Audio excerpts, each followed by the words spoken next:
Good afternoon, everyone. Welcome to Sense of School of Life Sciences. ഇന്ന് നമ്മൾ ബയോസ്റ്റാറ്റിസ്റ്റിക്സിന്റെ first പാർട്ടാണ് discuss ചെയ്യുന്നത്. ഇതിൽ ഞാൻ എക്സാം ഓറിയന്റഡ് ആയിട്ടാണ് ചെയ്യുന്നത്.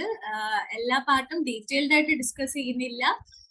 എന്താണ് ടോപ്പിക് എന്ന് പറയുക, അതിന്റെ ഇമ്പോർട്ടൻസ് എല്ലാം പറഞ്ഞതിന് ശേഷം നമ്മൾ അതിന്റെ ക്വസ്റ്റ്യൻസ് പ്രാക്ടിക്കലി നമ്മൾ അതിന്റെ ക്വസ്റ്റ്യൻസ് വർക്ക്ഔട്ട് ചെയ്യാണ് ചെയ്യുന്നത്. അപ്പൊ നിങ്ങൾക്ക് എക്സാം ഓറിയന്റഡ് ആയിട്ട് ഒന്ന് ക്വസ്റ്റ്യൻസ് ഒന്ന് ഫെമിലറൈസ് ചെയ്യാൻ വേണ്ടിയിട്ടാണ്. അപ്പോ ക്ലാസ് സ്റ്റാർട്ട് ചെയ്യാം. Okay, at first we are discussing about the basics of biostatistics, that is measures of central tendency.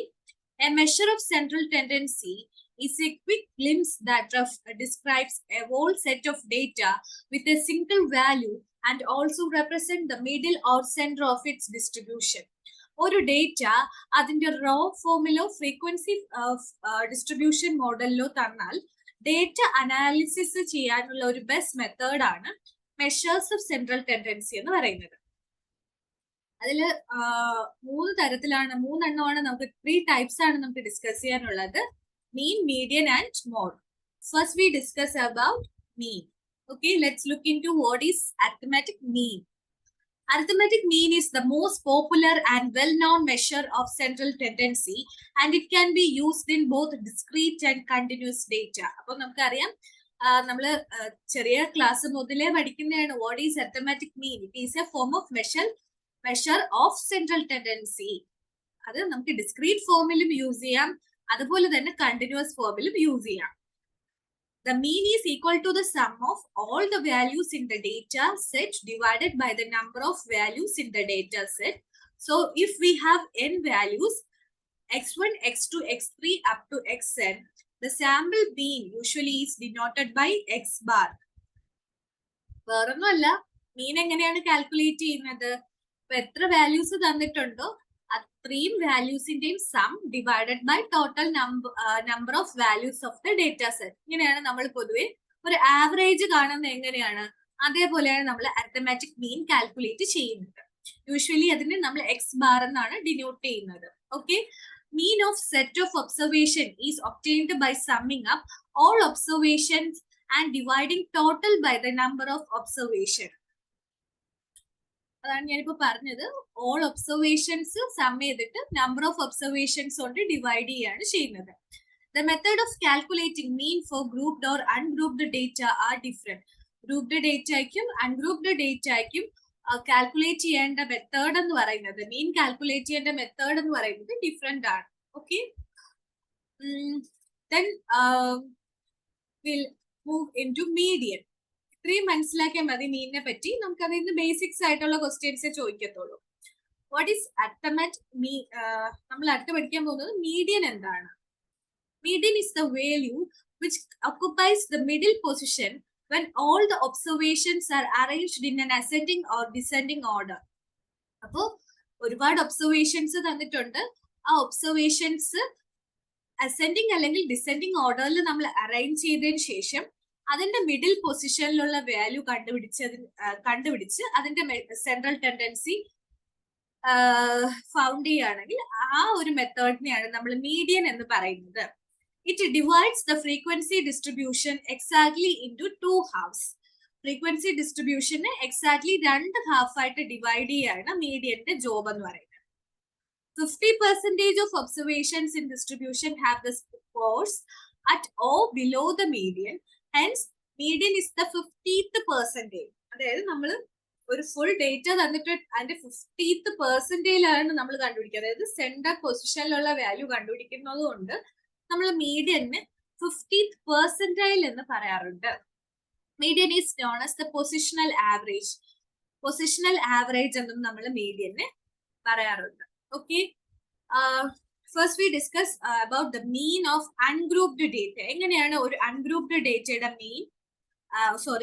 Median നമ്മൾ കണ്ടുപിടിക്കുന്നത് നോക്കാം. Arrange data in either ascending or descending order. Ascending അല്ലെങ്കിൽ descending ഓർഡറിൽ നമ്മൾ എന്ത് ചെയ്യാം? ഡേറ്റ അറേഞ്ച് ചെയ്യാം.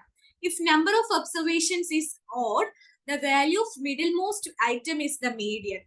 അപ്പോൾ ഏറ്റവും മിഡിൽ വാല്യൂ ആയിരിക്കും മീഡിയൻ ആയിട്ട് വരുന്നത്. ഓഡ് ആണ് നമ്പർ ഓഫ് ഒബ്സർവേഷൻ എങ്കിൽ.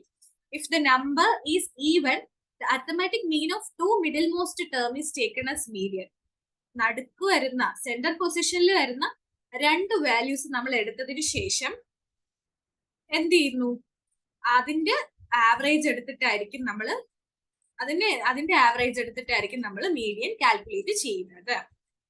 Otherwise, we can tell it as when n is odd, the n plus 1th value is the n plus 1 by 2th observation is the median, or when n is even, in this there are two middle terms, n by 2 and n by 2 plus 1th terms. അതായത് സെന്ററിൽ വരുന്ന രണ്ട് values നമ്മൾ even number of observations ആണെങ്കിൽ എന്താണ് മീൻ ആയിട്ട് median ആയിട്ട് എടുക്കും.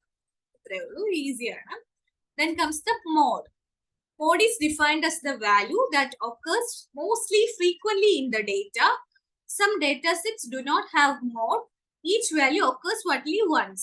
Mode എന്ന് പറയുന്നത് എത്രത്തോളം മോസ്റ്റ് ഫ്രീക്വന്റ്ലി വരുന്ന വാല്യൂസിനെയാണ് നമ്മൾ മോഡ് എന്ന് പറയുക. ഇപ്പം ഒരു ഡേറ്റ തരികയാണ് 1111 2222 അങ്ങനെ 462 അങ്ങനെ. അപ്പൊ എത്രത്തോളം കൂടുതൽ തവണ ആവർത്തിച്ച് വരുന്ന നമ്പർ ഏതാണോ അതാണ് മോഡ് എന്ന് പറയുന്നത്. മോസ്റ്റ് ഫ്രീക്വന്റ്ലി ഒക്കറിംഗ് നമ്പർ ആണ് മോഡ് എന്ന് പറയുന്നത്. Okay, some other data sets can have more than one mode. അതുപോലെ തന്നെ ചില ഡേറ്റ സെറ്റ്സ് എടുക്കുകയാണെങ്കിൽ ഒന്നിൽ കൂടുതൽ മോഡ് വരാം. ചിലപ്പോ ഇപ്പൊ 3 എന്ന് പറയുന്ന നമ്പർ 6 ടൈംസ് വന്നു, അപ്പൊ 7 എന്ന് പറയുന്ന നമ്പർ 6 ടൈംസ് വന്നു. അപ്പൊ രണ്ടും ഒരേ പ്രാവശ്യം ഫ്രീക്വന്റ് ആയിട്ട് വരികയാണെങ്കിൽ അതിന് നമുക്ക് രണ്ട് മോഡ് ഉണ്ടെന്ന് പറയാം. അപ്പൊ ചില ഡേറ്റ സെറ്റ്സിന് രണ്ട് മോഡ് വരാനുള്ള ചാൻസും ഉണ്ടെന്നാണ് പറയുന്നത്. Then we discuss about the position and applicability of central tendency of various data samples.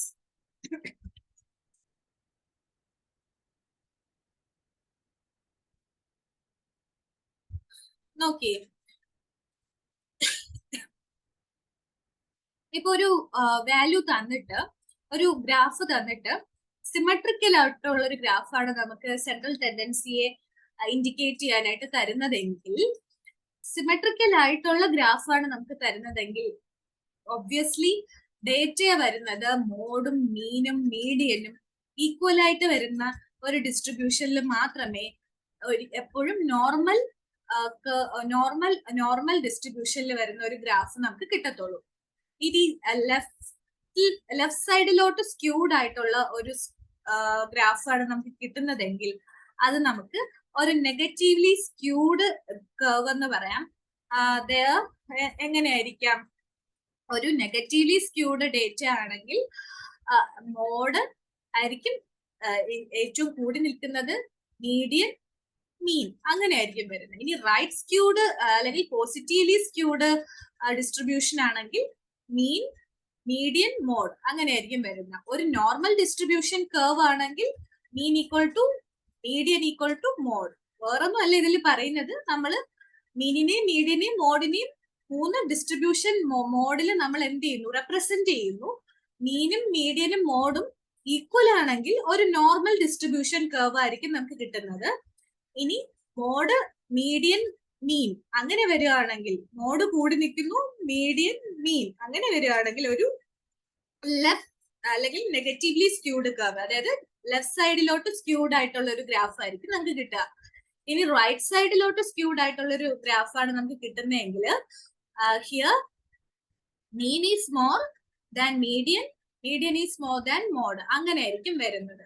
Okay, ഈ ഒരു പോർഷൻ ഇമ്പോർട്ടന്റ് ആണ്. ഈ ഗ്രാഫിൽ നിന്ന് ക്വസ്റ്റ്യൻസ് വരാറുണ്ട്. അപ്പൊ ഇത് നിങ്ങൾ നന്നായിട്ട് കറക്റ്റ് എന്താണെന്നൊന്ന് മനസ്സിലാക്കി വെക്കുക. Let's move into the practice questions of mean, median and mode.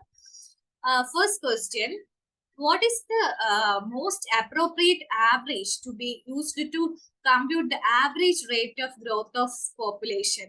ഇതിൽ ഏത് മെത്തേഡാണ് നമ്മൾ യൂസ് ചെയ്യുന്നത്? Average rate of growth of population കാണാൻ അരിത്തമാറ്റിക് മീൻ ആണോ, മീഡിയൻ ആണോ, ജോമെട്രിക് മീൻ ആണോ, ഹാർമോണിക് മീൻ ആണോ? നമുക്കറിയാം അരിത്തമാറ്റിക് മീൻ എന്ന് പറയുമ്പോൾ എന്താണ്? It is A mean given for a number of values containing n number of observations അല്ലേ? നമുക്ക് തന്നിരിക്കുന്ന ഒബ്സർവേഷൻസിന്റെ എന്തുവാണ്? ഒരു മീനാണ് അരിത്തമാറ്റിക് മീൻ എന്ന് പറയുന്നത്. Then comes the geometric mean. Geometric mean എന്ന് പറയുന്നത് it is the mean for a given number of values containing n observations in the nth root of the product. അതാണ് geometric mean എന്ന് പറയുന്നത്. ഹാർമോണിക് മീൻ എന്ന് പറയുന്നത് arithmetic മീനിന്റെ reciprocal ആയിട്ട് വരുന്നതാണ് ഹാർമോണിക് മീൻ എന്ന് പറയുന്നത്. ഇവിടെ ചോദിച്ചിരിക്കുന്നത് ഒരു ആവറേജ് ഗ്രോത്ത് ഓഫ് പോപ്പുലേഷൻ, ഒരു ഗ്രോത്ത് ഓഫ് പോപ്പുലേഷന്റെ ആവറേജ് റേറ്റ് കണ്ടുപിടിക്കാൻ ഒബ്വിയസ്ലി നമുക്ക് കാണുമ്പോൾ തന്നെ അറിയാം അരിത്തമാറ്റിക് മീൻ. നമുക്ക് തന്നിരിക്കുന്ന ഒരു ഗ്രൂപ്പ് ഓഫ് ഒബ്സർവേഷന്റെ ആവറേജ് കണ്ടുപിടിക്കാൻ നമ്മൾ എപ്പോഴും അരിത്തമാറ്റിക് മീൻ തന്നെയാണ് യൂസ് ചെയ്യുന്നത്. ഓക്കെ, നെക്സ്റ്റ് ക്വസ്റ്റ്യൻ നോക്കാം. ഇവിടെ സ്റ്റേറ്റ്മെന്റ് ക്വസ്റ്റ്യൻ ആണ്. Statement 1, the arithmetic mean is an all-purpose average. Statement 2, median mode are called positional averages. In the context of above two statement, which one of the following codes is correct? Both statement 1 and 2 are correct. Both statement 2 and 1 are incorrect. Statement 1 is correct and 2 is incorrect. And statement 2 is correct and 1 is incorrect. ഏതായിരിക്കും? First statement എന്ന് പറയുന്നത് arithmetic mean is an all purpose average. അത് നമുക്ക് അറിയാം, നമ്മൾ പറഞ്ഞു arithmetic മീൻ എന്ന് പറയുന്നത് എല്ലാ പർപ്പസിനും, നമ്മൾ ആവറേജ് കണ്ടുപിടിക്കാൻ ഉപയോഗിക്കുന്ന എല്ലാ പർപ്പസിനും നമ്മൾ അരിത്തമാറ്റിക് മീൻ തന്നെയാണ് യൂസ് ചെയ്യുന്നത്. അതുകൊണ്ട് ഫസ്റ്റ് സ്റ്റേറ്റ്മെന്റ് കറക്റ്റ് ആണ്. സെക്കൻഡ് സ്റ്റേറ്റ്മെന്റ് എന്താണ്? Median and mode are called positional averages. അതും കറക്റ്റ് ആണ് അല്ലെ? മീഡിയനെയും പൊസിഷൻ ആവറേജസ് തന്നെയാണ് പറയുന്നത്. ഞാൻ നേരത്തെ പറഞ്ഞു, ഡിസ്കസ് ചെയ്തപ്പോൾ പറഞ്ഞു median and mode are called positional averages. അപ്പോൾ രണ്ട് സ്റ്റേറ്റ്മെന്റ് കറക്റ്റ് ആണ്. അതുകൊണ്ട് തന്നെ ഓപ്ഷൻ എ ആണ് correct. Both statement 1 and 2 are correct. Then comes the next question. The arithmetic mean of 10 items is 50. If each item is increased by 5, then new arithmetic mean would be. എന്താണ് പറഞ്ഞിരിക്കുന്നത്? 10 items-ന്റെ arithmetic mean എന്ന് പറയുന്നത് 50 ആണ്. But നമ്മൾ എന്ത് ചെയ്യാണ്? ഓരോ ഐറ്റമും 5 numbers വെച്ചിട്ട് ഇൻക്രീസ് ചെയ്യാണ്. അങ്ങനെയാണെങ്കിൽ വാട്ട് ഈസ് ദ അരിത്തമാറ്റിക് മീൻ? എന്താണ് അരിത്തമാറ്റിക് മീനിൽ എന്ത് ചേഞ്ച് ആണ് വരുന്നത്? 10 ഐറ്റംസിന്റെ അരിത്തമാറ്റിക് മീൻ എന്ന് പറയുന്നത് 50 ആണ്. അപ്പോൾ A B C D E എന്ന് പറയുന്നതാണ് വേരിയബിൾസ്. അതിന്റെ അരിത്തമാറ്റിക് മീൻ ആണ് 50 എന്ന് വെക്കുക. നമ്മൾ എയിലോട്ട് 5 ആഡ് ചെയ്തു, A+5, B+5, C+5, അങ്ങനെ ഓരോ വേരിയബിൾസിന്റെ കൂടെ 5 ആഡ് ചെയ്തു. അങ്ങനെ വരികയാണെങ്കിൽ ആവറേജ് അല്ലെങ്കിൽ അരിത്തമാറ്റിക് മീനിൽ എന്ത് ചേഞ്ച് ആണ് വരിക? ഒബ്വിയസ്ലി അരിത്തമാറ്റിക് മീനും എന്തുണ്ടാവും? 5 ഇൻക്രീസ് ചെയ്യും. അപ്പൊ ആൻസർ എന്തായിരിക്കും? 55 ആയിരിക്കും വരിക. Next question. For nominal data, the only measure of central tendency that can be applied. Nominal data എന്ന് പറയുമ്പോൾ എന്താണ്? The data such as male or female, hair color, nationalities, name of people, അതായത് എന്തെങ്കിലും ക്വാളിറ്റീസിനെ check ചെയ്യുന്ന ഡേറ്റയാണ് നമ്മൾ nominal data എന്ന് പറയുന്നത്. അങ്ങനെ ഒരു ഡേറ്റ ആണ് നമുക്ക് തന്നിരിക്കുന്നതെങ്കിൽ ഏത് മെഷർ ഓഫ് സെൻട്രൽ ടെൻഡൻസി ആണ് നമുക്ക് അപ്ലൈ ചെയ്യാൻ പറ്റുന്നത്? അരിത്തമാറ്റിക് മീൻ ആണോ, ഹാർമോണിക് മീൻ ആണോ, മീഡിയൻ ആണോ, മോഡ് ആണോ നമുക്ക് അപ്ലൈ ചെയ്യാൻ പറ്റുക? മോഡ് ആയിരിക്കും. കാരണം എന്ന് പറയുന്നത് ഏറ്റവും കൂടുതൽ തവണ ആവർത്തിച്ച് വരുന്നത് ഏതാണ്? ഇപ്പൊ ഹെയർ കളറിന്റെ കേസിൽ എടുക്കുകയാണെങ്കിൽ ഒരു പോപ്പുലേഷൻ തന്നിട്ടുണ്ടെങ്കിൽ ഒരു ക്വാളിറ്റി ആണ് പറയുന്നത്. ആ ക്വാളിറ്റി എത്ര പേർക്ക് ആവർത്തിച്ച് വരുന്നു അല്ലെ? ഒരു 100 പീപ്പിൾ വരുന്നുണ്ടെങ്കിൽ എത്ര പേർക്ക് ബ്രൗൺ കളർ ഹെയർ ഉണ്ട്? അങ്ങനെ ഒരു ക്വാളിറ്റി ഡിസ്ട്രിബ്യൂഷൻ, ക്വാളിറ്റി വരുന്ന ഒരു കാര്യമാണ് നമുക്ക് തന്നിരിക്കുന്നത്, ഒരു ഡേറ്റയാണ് തന്നിരിക്കുന്നത്. അതുകൊണ്ട് നമുക്ക് ഒബ്വിയസ്ലി നമുക്ക് മോഡ് മാത്രമേ നമുക്ക് ഇവിടെ സെൻട്രൽ ടെൻഡൻസി കണ്ടുപിടിക്കാനായിട്ട് സാധിക്കത്തുള്ളൂ. അതുകൊണ്ട് ഇവിടെ മോഡാണ് ആൻസർ ആയിട്ട് വരുന്നത്. ഇനി ഒരു ഇമ്പോർട്ടന്റ് ക്വസ്റ്റ്യൻ ആണ്, പ്രീവിയസ് ക്വസ്റ്റ്യൻ ആണ്. ഇവിടെ 2 ഗ്രാഫ് വന്നിട്ടുണ്ട്. In the 2 graphs, what do A, B, C refer to? ഇത് ഞാൻ മറ്റേ ഡിസ്ട്രിബ്യൂഷന്റെ കേസ് പറഞ്ഞില്ലേ, നെഗറ്റീവ്ലി സ്ക്യൂഡ് ഡിസ്ട്രിബ്യൂഷനും പോസിറ്റീവ്ലി സ്ക്യൂഡ് ഡിസ്ട്രിബ്യൂഷന്റെ കേസ് പറഞ്ഞപ്പോ പറഞ്ഞതാണ്. ഇവിടെ നമുക്ക് തന്നിട്ടുള്ളത് രണ്ട് ഡിസ്ട്രിബ്യൂഷൻസ് ആണ്, പോസിറ്റീവ്ലി സ്ക്യൂഡും നെഗറ്റീവ്ലി സ്ക്യൂഡും ആണ് തന്നിട്ടുള്ളത്. ഇതിൽ ക്വസ്റ്റ്യൻ എന്ന് പറയുന്നത് എന്താണ് എയും ബിയും സിയും ഇൻഡിക്കേറ്റ് ചെയ്യുന്നത് എന്നാണ് നമുക്ക് വന്നിരിക്കുന്ന ക്വസ്റ്റ്യൻ. ഫസ്റ്റ് എന്ന് പറയുന്നത് പോസിറ്റീവ്ലി സ്ക്യൂഡ് ഡേറ്റ ആണ് അല്ലേ. പോസിറ്റീവ്ലി സ്ക്യൂഡ് ഡേറ്റ ആണെങ്കിൽ നമുക്കറിയാം എ എന്ന് പറയുന്നത് എന്തായിരിക്കും, എ എന്ന് പറയുന്നത് മീൻ ആയിരിക്കും, ബി മീഡിയൻ ആയിരിക്കും, സി മോഡ് ആയിരിക്കും അല്ലെ. നെഗറ്റീവ്ലി സ്ക്യൂഡ് ഡേറ്റ ആണെങ്കിൽ ഏതായിരിക്കും കൂടി വരിക, എ എന്ന് പറയുമ്പോൾ മോഡ് ആയിരിക്കും, ബി എന്ന് പറയുന്നത് മീഡിയൻ ആയിരിക്കും, സി എന്ന് പറയുന്നത് എന്തായിരിക്കും, സി എന്ന് പറയുന്നത് മീൻ ആയിരിക്കും. ഒന്നുകൂടെ പറയാം, പോസിറ്റീവ്ലി സ്ക്യൂഡ് ആണെങ്കിൽ ഫസ്റ്റ് എ എന്ന് പറയുന്നത് mean, B median, C mode ആയിരിക്കും.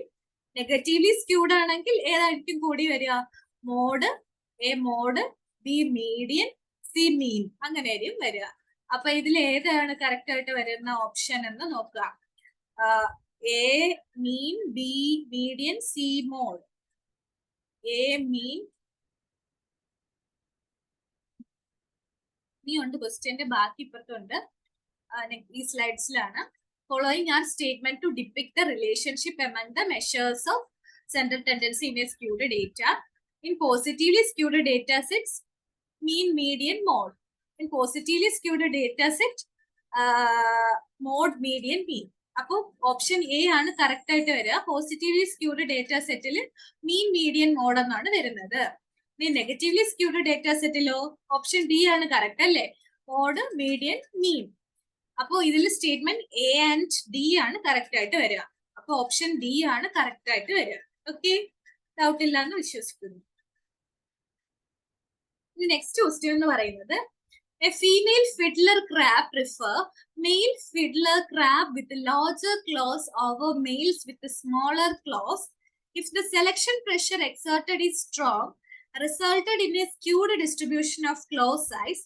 Which of the following statement is true about the population, mean, median and mode? അപ്പോൾ ഒരു ഫീമെയിൽ ഫിഡ്ലർ ക്രാബ് എപ്പോഴും പ്രിഫർ ചെയ്യുന്ന മെയിൽ ഫിഡ്ലർ ക്രാബിന് ലാർജർ ക്ലോസ് ആണ്. അതായത് ലാർജർ ക്ലോസ് ഉള്ള മെയിൽ ഫിഡ്ലർ ക്രാബ്സിനെയാണ് ഫീമെയിൽ ഫിഡ്ലർ ക്രാബ്സ് പ്രിഫർ ചെയ്യുന്നത്, സ്മോളർ ക്ലോസ് ഉള്ളതിനേക്കാളും. If the selection pressure exerted is strong resulting in a skewed distribution. അപ്പോൾ സെലക്ഷൻ പ്രഷർ വളരെ കൂടുതലാണ്, അതുകൊണ്ട് തന്നെ ഒരു സ്ക്യൂഡ് ഡിസ്ട്രിബ്യൂഷൻ വെച്ചിട്ട് നമ്മൾ ഇതിന്റെ ഡിസ്ട്രിബ്യൂഷൻ ചെക്ക് ചെയ്യുകയാണെങ്കിൽ ഇതിൽ ഏത് ഡിസ്ട്രിബ്യൂഷൻ ആവും വരിക എന്നാണ് ക്വസ്റ്റ്യൻ. അപ്പൊ ഇവിടെ എന്താണ് പറഞ്ഞിരിക്കുന്നത്, നെഗറ്റീവ്, അതായത് ചെറിയ ക്ലോസ് വരുന്ന ആൾക്കാരെക്കാളും പ്രിഫർ ചെയ്യുന്നത് വലിയ ക്ലോസ് വരുന്ന ആൾക്കാരെയാണ്. അപ്പൊ ചെറിയ ക്ലോസ് ഉള്ള ആൾക്കാർ അപ്പം കുറഞ്ഞതിൽ നിന്ന് വന്ന് കൂടിപ്പോവും. അപ്പൊ എന്തായിരിക്കും, ഒരു നെഗറ്റീവ്ലി സ്ക്യൂഡ് കർവ് ആയിരിക്കും കിട്ടുക അല്ലെ. ഒരു ഡിക്രീസിങ് മാനറിൽ വന്നിട്ട് ഇൻക്രീസ് ചെയ്ത് പോകുന്ന മാനറിലായിരിക്കും വരിക, ഇങ്ങനെ ആയിരിക്കും വരിക അല്ലെ. ഒരു നെഗറ്റീവ്ലി സ്ക്യൂഡ് ഡേറ്റ ആയിരിക്കും കിട്ടുക. അപ്പൊ നെഗറ്റീവ്ലി സ്ക്യൂഡ് ഡിസ്ട്രിബ്യൂഷൻ ആണെങ്കിൽ ഏതായിരിക്കും വരിക, മോഡ് ആയിരിക്കും കൂടി വരിക അല്ലെ. അപ്പൊ മോഡാണ് കൂടി വരുന്നത്, മീഡിയൻ നടുക്ക്, മീൻ ഏറ്റവും കുറഞ്ഞു വരികയാണെങ്കിൽ അതൊരു നെഗറ്റീവ്ലി സ്ക്യൂഡ് ഡേറ്റ ആണ്. ഞാൻ പറഞ്ഞത് മനസ്സിലായെന്ന് വിചാരിക്കുന്നു. അതായത് ചെറിയ ക്ലോസ് ഉള്ളവരെക്കാളും വലിയ ക്ലോസ് ഉള്ളവരെയാണ് പ്രിഫർ ചെയ്തത്. അപ്പൊ ചെറുതിൽ നിന്ന് വലുതിലോട്ട്, അപ്പൊ ഒരു നെഗറ്റീവ്ലി സ്ക്യൂഡ് കർവ് ആയിരിക്കും കിട്ടുക. അപ്പൊ എന്തായാലും നെഗറ്റീവ്ലി സ്ക്യൂഡ് എന്ന് പറയുമ്പോൾ തന്നെ എന്തായിരിക്കും, മോഡ്, മീഡിയൻ, മീൻ എന്നായിരിക്കും. ഇവിടെ തിരിച്ചാണ് കൊടുത്തിരിക്കുന്നത്, സിമ്പൽ ശ്രദ്ധിക്കുക. ഇവിടെ ഇങ്ങനെയാണ് തന്നിരിക്കുക, മോഡ്, മീഡിയൻ, മീൻ. അപ്പൊ ഓപ്ഷൻ ബി ആണ് ഇവിടെ കറക്റ്റ് ആയിട്ട് വരിക. Then comes the next topic, sampling methods. It is the technique of selecting a representative part of population of purpose of determining parameters of characteristics of the whole population. അതായത് ഒരു population തന്നിട്ട് അതിനെ representative ഉള്ള കുറച്ച് മെമ്പേഴ്സിനെ നമ്മൾ select ചെയ്യുന്നുണ്ടെങ്കിൽ അതിനെയാണ് നമ്മൾ സാമ്പിളിംഗ് മെത്തേഡ്സ് എന്ന് പറയുന്നത്. that is a group of individuals or objects that is chosen or taken from population is called sample.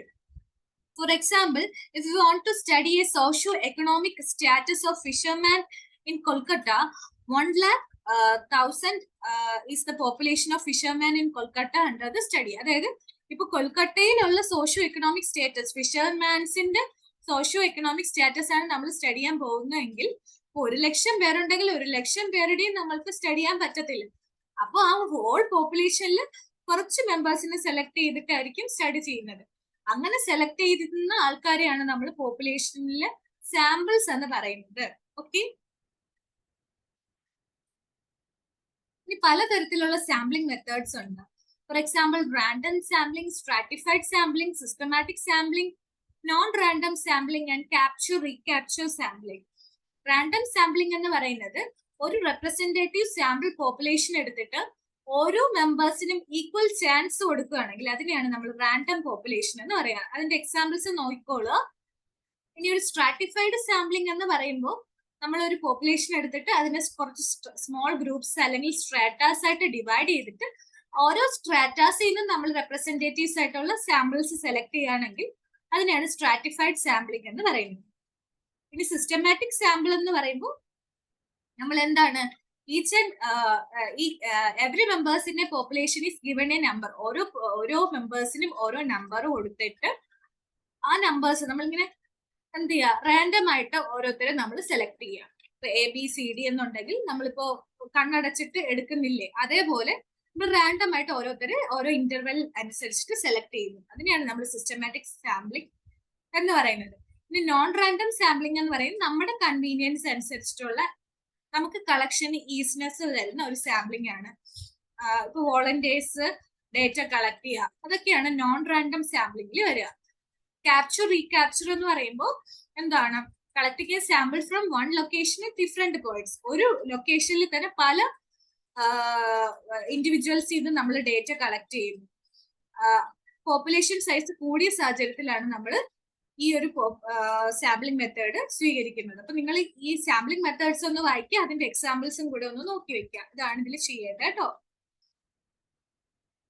Then comes the sample size. Sample size is defined as the number of observation used for determining the estimations of given population.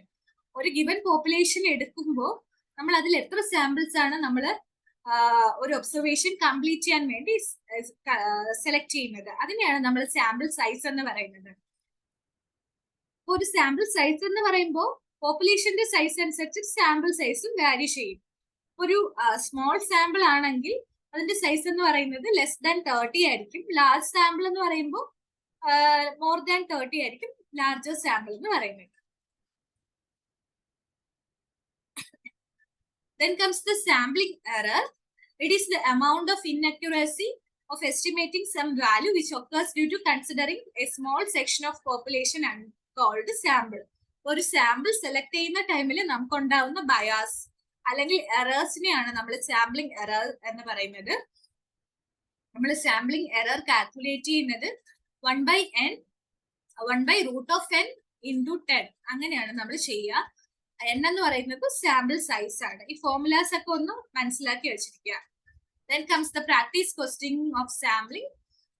Large sample theory is applicable when the sample size is large. sample theory എന്തിനായിരിക്കും, more than 30 വരെയാണെങ്കിലാണ് ഒരു large sample എന്ന് പറയാം. Large sample theory ഏതിനാണ്, ഏത് sample സൈസിനാണ് applicable, more than 30 വരുമ്പോൾ ആണ് applicable ആയിട്ട് വരിക. അപ്പൊ ഓപ്ഷൻ എ ആണ് correct. The increase in the size of sample affects the sample error. Sample size increase ചെയ്യുമ്പോൾ sample error എന്ത് ചെയ്യും, സാമ്പിൾ സൈസ് കൂടുമ്പോൾ സാമ്പിളിംഗ് എററിന് വരാനുള്ള ചാൻസ് കുറയാണ് ചെയ്യുന്നത്. Thus, the increase in the size of sample affects the sample error by reducing the sample error. Okay. Then next question. A teacher conducts an ethnographic probe for the issues that are faced by tribe members and tribal students. The sampling method used therefore there will be. എന്താണ്, ഒരു ethnographic probe study നടത്തുകയാണ് tribal മെമ്പേഴ്സിന്റെ ഇടയിൽ അല്ലെങ്കിൽ tribal സ്റ്റുഡൻസിന്റെ ഇടയിൽ. അതെന്തായിരിക്കും, അത് നമ്മൾ പഠിക്കാത്തൊരു sampling മെത്തേഡാണ് cluster sampling method. അതായത് ഏതെങ്കിലും നമ്മൾ സെലക്ട് ചെയ്യുന്ന ഒരു പെർട്ടിക്കുലർ ഗ്രൂപ്പിനെ ഒരു ക്ലസ്റ്റർ ആയിട്ട് സെലക്ട് ചെയ്തിട്ട് അതിൽ നിന്ന് നടത്തുന്ന സ്റ്റഡിയാണ് ക്ലസ്റ്റർ സാമ്പിളിംഗ്. ഒരു പ്രത്യേക മാനദണ്ഡത്തിന്റെ കീഴിൽ നമ്മൾ ഒരു സാമ്പിൾ അല്ലെങ്കിൽ ഒരു പോപ്പുലേഷൻ സെലക്ട് ചെയ്യുന്നു. ആ ഒരു ഗിവൺ പോപ്പുലേഷനിൽ നിന്ന് നമ്മൾ സെലക്ട് ചെയ്യുന്ന സാമ്പിൾസിന് സ്റ്റഡി ചെയ്യും. അതാണ് ക്ലസ്റ്റർ സാമ്പിളിംഗ് എന്ന് പറയുന്നത്. ഓക്കെ, ഇവിടെ ഓപ്ഷൻ എ ആണ് ആൻസർ ആയിട്ട് വരിക കേട്ടോ. Then comes the sampling error. Sampling error is present in sampling error എന്ത് സർവേയിലാണ് വരിക? സെൻസസ് സർവേയിലാണോ സാമ്പിളിംഗ് സർവേയിലാണോ? അതോ രണ്ടിലും വരുമോ അതോ രണ്ടിലും വരത്തില്ലേ എന്നാണ് ക്വസ്റ്റ്യൻ. സാമ്പിളിംഗ് എറർ ഏതിലായിരിക്കും വരിക? സാമ്പിൾ സർവേയിലാണ് സാമ്പിളിംഗ് എറർ വരിക കേട്ടോ. ക്വസ്റ്റ്യനിൽ തന്നെ ആൻസർ ഉണ്ട്, അത് മനസ്സിലാക്കാൻ ഈസി ആയിട്ടുള്ള ക്വസ്റ്റ്യൻസ് ആണ് വരിക കേട്ടോ. Next comes the probability. നമുക്കറിയാം പ്രോബബിലിറ്റി എന്ന് പറയുമ്പോൾ എന്താണ്? It is the chance of occurrence of an event അല്ലേ? ഒരു ഈവന്റ് നടക്കാനുള്ള സാധ്യത, അതിനെയാണ് നമ്മൾ പ്രോബബിലിറ്റി എന്ന് പറയുക. It is the numerical value which is given to the likelihood of occurring an event. ഒരു ഈവന്റ് നടക്കാനുള്ള ഒരു വാല്യൂ അല്ലെങ്കിൽ ആ ഒരു ഈവന്റ് നടക്കാനുള്ള ഒരു ന്യൂമറിക്കൽ വാല്യൂനെയാണ് നമ്മൾ പ്രോബബിലിറ്റി എന്ന് പറയുന്നത്. നടക്കാനുള്ള സാധ്യത കാണിക്കുന്ന ഒരു numerical value. It is generally indicated by P of X. നമ്മൾ പി ഓഫ് എക്സ് എന്നാണ് യൂഷ്വലി പ്രോബബിലിറ്റിയെ ഇൻഡിക്കേറ്റ് ചെയ്യുന്നത്. P of X is equal to F by N. That is the favorable number divided by the total number. Probability is indicated by P of x and is equal to F by n. That is the favorable number of occurrence divided by total number of observations. എത്ര പ്രാവശ്യം ഉണ്ട് ആ ഒരു chance of occurrence എത്ര പ്രാവശ്യം ഉണ്ടാവുന്നു divided by total number of observations ആണ് probability. ഇതൊന്നും ഞാൻ ഒരുപാട് എക്സ്പ്ലെയിൻ ചെയ്യേണ്ട ആവശ്യമില്ല. എന്താണ് പ്രോബബിലിറ്റി എന്നൊക്കെ നിങ്ങൾക്ക് അറിയാം. പി ഓഫ് ഇ അല്ലെങ്കിൽ പി ഓഫ് എക്സ് എന്ന് നമുക്ക് എടുക്കാം. പി ഓഫ് എക്സ് എന്ന് എടുത്താൽ number of favourable cases of event divided by total number of outcomes ആണ് പ്രോബബിലിറ്റി എന്ന് പറയുന്നത്. നമുക്കറിയാം ഇപ്പൊ ഒരു ഡൈസ് നമ്മൾ ത്രോ ചെയ്യാണ് എങ്കിൽ ഇപ്പോ 3 ഡോട്ട്സ് വരുന്ന ഭാഗം വരുമ്പോ വരാനുള്ള ചാൻസ് എത്രയാണ്? 6 ഡോട്ട്സ് വരുന്ന സൈഡ് വരാനുള്ള പ്രോബബിലിറ്റി എത്രയാണ്? ഒരു കോയിൻ ടോസ് ചെയ്യുകയാണെങ്കിൽ ഹെഡ് വരാനുള്ള പ്രോബബിലിറ്റി എത്രയാണ്? ഇങ്ങനെയൊക്കെയുള്ള ക്വസ്റ്റ്യൻസ് ആണ് യൂഷ്വലി നമുക്ക് സിംപ്ലർ ക്വസ്റ്റ്യൻസ് ആണ് നമുക്ക് യൂഷ്വലി വരുന്നത്. അപ്പൊ നമുക്ക് നോക്കാം എന്തൊക്കെയാണ്. ഇനി ഈ പ്രോബബിലിറ്റിയിൽ തന്നെ വരുന്നൊരു കാര്യമാണ്, നമ്മൾ സാമ്പിളിംഗിൽ വരുന്നതല്ല പ്രോബബിലിറ്റിയിൽ വരുന്നതാണ്. What is sample space? എന്താണ് സാമ്പിൾ സ്പേസ്? പ്രോബബിലിറ്റിയിൽ വരുന്ന സാമ്പിൾ സ്പേസ് എന്താണെന്ന്. The set of all possible outcomes of a random experiment is called sample space. ഒരു എന്താണ് ഒരു റാൻഡം എക്സ്പെരിമെന്റില് എത്ര പോസിബിൾ ഔട്ട്കം വരാനുള്ള ചാൻസ് ഉണ്ട്, അതിനെയാണ് നമ്മൾ സാമ്പിൾ സ്പേസ് എന്ന് പറയുന്നത്. The elements of set are called sample points. അങ്ങനെ വരുന്ന ഒരു സെറ്റിൽ വരുന്ന എലമെന്റ്സിനെയാണ് നമ്മൾ സാമ്പിൾ പോയിന്റ്സ് എന്ന് പറയുന്നത്. Sample space is denoted by S. Sample സ്പേസിനെ നമ്മൾ എസ് എന്ന് പറയുന്ന ലെറ്റേഴ്സ് കൊണ്ടാണ് ഇൻഡിക്കേറ്റ് ചെയ്യുന്നത്. ഒരു എക്സാമ്പിൾ ഞങ്ങൾക്ക് കൊടുത്തിട്ടുണ്ട്. In throwing 2 dice experiment. ഒരു ഡൈസ് എക്സ്പെരിമെന്റിലാണെങ്കിൽ കണ്ടെയ്ൻ 36 സാമ്പിൾ പോയിന്റ്സ്. അതിന് 36 സാമ്പിൾ പോയിന്റ്സ് ഉണ്ടാ എന്ന് പറയുന്നതിനുള്ള കാര്യം എന്തുകൊണ്ടാണ്? 11, 12, 13, 16 വരെ വരും. അതുപോലെ 21, 23, 22 അങ്ങനെ വരും. അത് മുതൽ 66 വരെ വരും. അങ്ങനെ ടോട്ടൽ 36 സാമ്പിൾ പോയിന്റ്സ് ഉണ്ട് എന്ന് പറയാനുള്ള കാരണം എന്തുകൊണ്ടാണ്? അത്രയും എലമെന്റ്സ് വരുന്നുണ്ട്. അപ്പൊ ഒരു പ്രോബബിലിറ്റി എടുക്കുകയാണെങ്കിൽ എത്ര എലമെന്റ് ഓഫ് പ്രോബബിലിറ്റി ആണ് വരുന്നത്, അല്ലെങ്കിൽ എത്ര എലമെന്റ്സ് ആണ്, എത്ര ഔട്ട്കംസ് ആണ് വരുന്നത്, അതിനെയാണ് നമ്മൾ സാമ്പിൾ പോയിന്റ്സ് എന്നുകൊണ്ട് ഉദ്ദേശിക്കുന്നത്. ഫസ്റ്റ് ക്വസ്റ്റ്യൻ നോക്കാം. The chance that a ship safely reach a port is 0.20. What is the probability that out of 3 ships expected, that is no ship would arrive safely? അതായത് the chance that a ship safely reach a port, ഒരു ship safe ആയിട്ട് ഒരു പോർട്ടിൽ എത്താനുള്ള probability എന്ന് പറയുന്നത് 0.20 ആണ്. അങ്ങനെയാണെങ്കിൽ ഉള്ള 3 ഷിപ്പും പോർട്ടിൽ സേഫായിട്ട് എത്താൻ പാടില്ല, അതിന്റെ എത്താത്തതിനുള്ള ഒരു പ്രോബബിലിറ്റി എത്രയെന്നാണ് ചോദിച്ചിരിക്കുന്നത്. നമുക്കറിയാം probability P that ship will reach safely, ഒരു ഷിപ്പ് സേഫ് ആയിട്ട് എത്താനുള്ള പ്രോബബിലിറ്റി എത്രയെന്നാണ് പറഞ്ഞിരിക്കുന്നത്? 0.20 എന്നാണ് പറഞ്ഞിരിക്കുന്നത്. അപ്പോ ഒരു ship, the probability that ship will not reach safely, ഒരു ഷിപ്പ് സേഫ് ആയിട്ട് എത്താത്തതിനുള്ള പ്രോബബിലിറ്റി എത്രയായിരിക്കും? 1 - 0.20 ആയിരിക്കും. അപ്പൊ സേഫ് ആയിട്ട് എത്തുന്നതിനുള്ള പ്രോബബിലിറ്റിയാണ് 0.20. അപ്പൊ എത്താത്തതിനുള്ള പ്രോബബിലിറ്റി എത്രയായിരിക്കും? 1 എന്ന് പറയുന്ന ആ ടോട്ടൽ പ്രോബബിലിറ്റി മൈനസ് എത്തുന്നതിനുള്ള പ്രോബബിലിറ്റി 0.20. എപ്പോഴും 1 ആണല്ലോ എന്താണ് മിനിമം വാല്യൂ. ആ 1-ൽ നിന്ന് 0.20 കുറച്ചു. അപ്പൊ നമുക്ക് എത്ര കിട്ടി? എന്ത് കിട്ടി? The probability that a ship will not reach a port safely, പോർട്ടിൽ സേഫ് ആയിട്ട് എത്താത്തതിന്റെ പ്രോബബിലിറ്റി നമുക്ക് കിട്ടി 1 - 0.20. അപ്പൊ നമുക്ക് 0.80 എന്ന് കിട്ടും. പക്ഷെ ഇവിടെ ഉള്ള ഒരു പ്രശ്നം എന്ന് പറയുന്നത് 3 ഷിപ്സ് ഉണ്ട്. 3 ഷിപ്പ് ഉള്ളത് കൊണ്ട് നമ്മൾ അത് എങ്ങനെ കാൽക്കുലേറ്റ് ചെയ്യും? ഇപ്പൊ നമുക്ക് എത്താത്തതിനുള്ള പ്രോബബിലിറ്റി 0.80 എന്ന് കിട്ടി. 1 - 0.20 0.80 എന്ന് കിട്ടി. 3 ഷിപ്പ് ഉള്ളത് കൊണ്ട് നമ്മൾ അതിന്റെ തേർഡ് പവർ എടുത്താൽ മതി. അതായത് 0.80 the whole raised to 3 ചെയ്യുമ്പോൾ നമുക്ക് ഇതിന്റെ ആൻസർ കിട്ടും. 0.80 the whole raised to 3 equal to 0.512 എന്നാണ് ആൻസർ. ഞാൻ ഒന്നുകൂടെ എക്സ്പ്ലെയിൻ ചെയ്ത് തരാം. ഒരു ഷിപ്പ് സേഫ് ആയിട്ട് എത്തുന്നതിനുള്ള പ്രോബിലിറ്റി 0.20 ആണ്. എത്താത്തതിനുള്ള പ്രോബിലിറ്റി ഒബ്വിയസ്ലി 1 - 0.20 ആയിരിക്കും. ദാറ്റ് ഈസ് ഈക്വൽ ടു 0.80 അല്ലേ? ബട്ട് ഇവിടെ 3 ഷിപ്സ് ഉണ്ട്. അതുകൊണ്ട് തന്നെ the probability that no ship would reach safely is equal to q raised to 3 അല്ലേ? That is 0.80 raised to 3 is equal to 0.512 ആണ് ഇവിടെ ആൻസർ ആയിട്ട് വരിക. ചെയ്ത് നോക്കുക, എന്നിട്ട് എന്തെങ്കിലും ഡൗട്ട് ഉണ്ടെങ്കിൽ ചോദിക്കുക. Next question, 2 coins are tossed simultaneously. What is the probability of reaching exactly one head? ഒരു ഹെഡ് കിട്ടാനുള്ള പ്രോബബിലിറ്റി ഒബ്വിയസ്ലി നമുക്കറിയാം 2 സൈഡ് ആണുള്ള ഒരു കോയിന്. അപ്പൊ 1/2 ആണ്. അപ്പൊ എന്താണ്? 0.5 ആണ് ആൻസർ ആയിട്ട് വരിക.